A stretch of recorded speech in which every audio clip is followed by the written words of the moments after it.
Bago ang lahat, luma muna.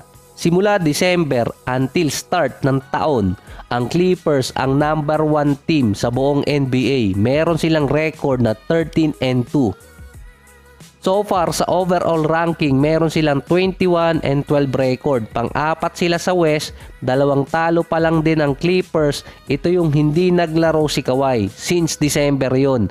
At sa buong December din hanggang ngayon, number 1 sa offense ang Clippers, number 40 naman sa defense.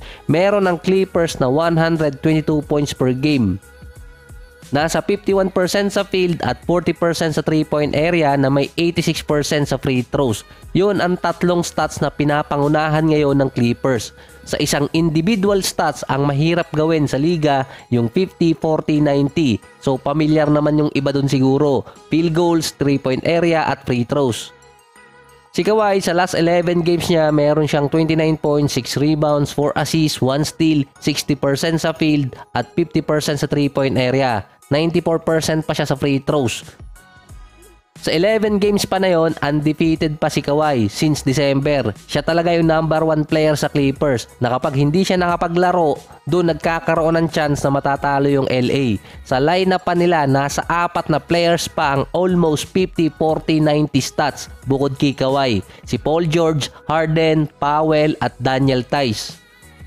Sa mga players na yan, bukod kay Kawhi, yung umangat talaga yung stats sa last 15 games pa ay si Norman Powell. Meron siya ngayong 15 points, 53% sa field, 44% sa 3-point area at 100% sa free throw line.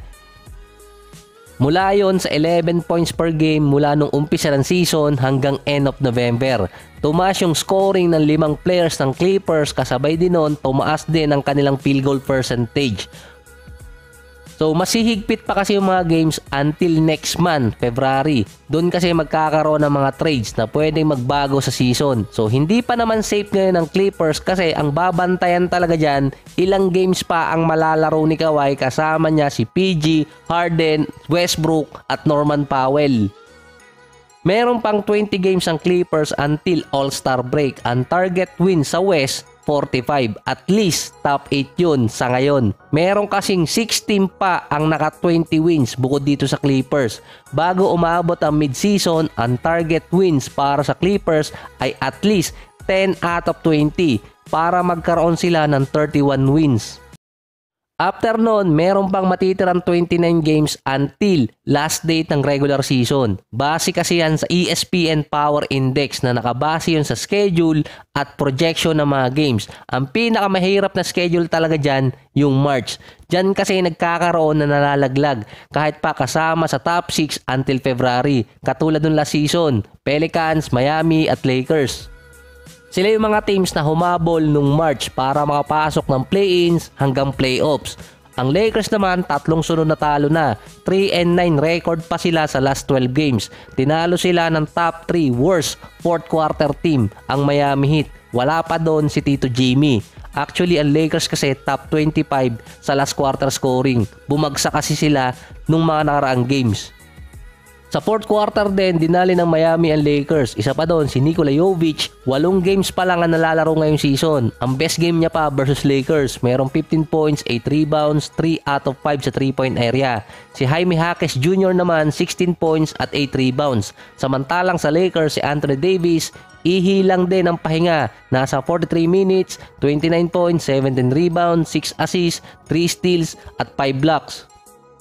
Si LeBron naman 12 points, 6 rebounds at 9 assists. Si Reeves merong 24, 5 and 8. Si LeBron hindi na nagpa-interview after ng game ayon yun sa report. Ito rin kasi ang worst game ni LeBron ngayong season. Nagwa-walkout siya sa ibang mga games sa court pero ito yung hindi siya nakipag-usap sa mga reporter.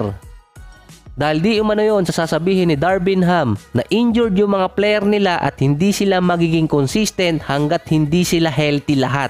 Nainis na din kasi doon yung ibang reporter kasi yun lang ang isasagot ni Darvin Ham kapag natatalo. Generic answer na yun para sa kanya.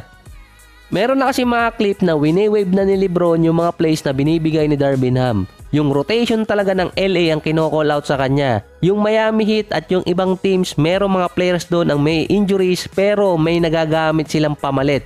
Kaya hindi matanggap ng ibang reporter yung sagot ni Darvin Ham.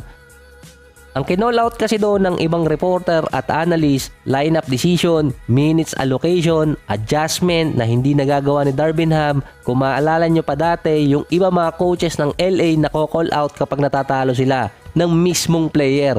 Pero ito kasi marami na nakikita yung ibang analyst, commentator at yung mga fans. Pero hindi ngayon ma-call out ng player dahil sa BLM.